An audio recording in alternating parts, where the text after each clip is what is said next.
शासक हुए हैं जो कि सबसे महत्वपूर्ण थे, कनिष्क थे। क्या थे? तो कनिष्क थे।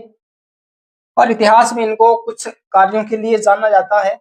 जो मुख्यतः पहला तो ये था कि इन्होंने 78 ईस्वी में अपने राज्याभिषेक के दौरान एक सम्मत को जारी किया था, जिसको आज शक सम्मत के नाम से जाना जाता है।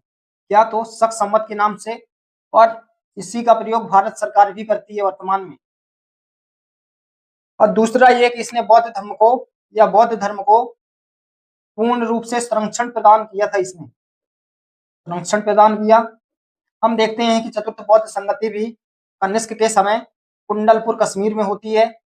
कुंडलपुर कश्मीर में होती है, जिसके अध्यक्ष वसुमित्र थे। क्या थे? तो वसुमित्र थे। और माना जाता है कि इसी चतुर्थ बौद्ध संगति में हीनयान और महायान दो शाखाओं का जन्म होता है बौद्ध धर्म से, हीनयान और महायान।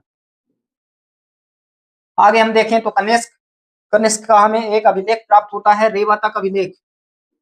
रेवा तक अभिलेख कहां से? तो अफगानिस्तान से। अफगानिस्तान से। और इस अभिलेख में उल्लेख मिलता है कि कनिष्क के पिता जो हैं विमकटफिसेस हैं। विमकटफिसेस का पुत्र है कनिष्क।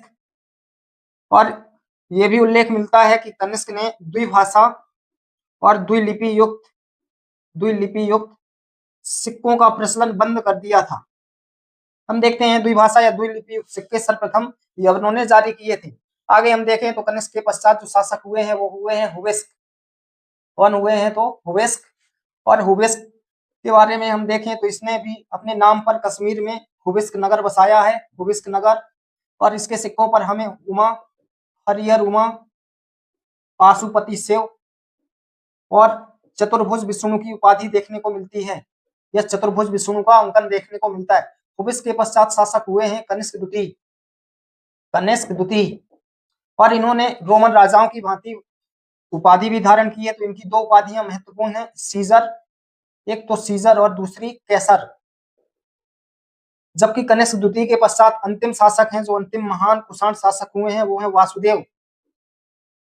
और ये अंतिम महान कुषाण शासक थे वासुदेव। और वासुदेव के पश्चात कुषाणों का पतन हो जाएगा।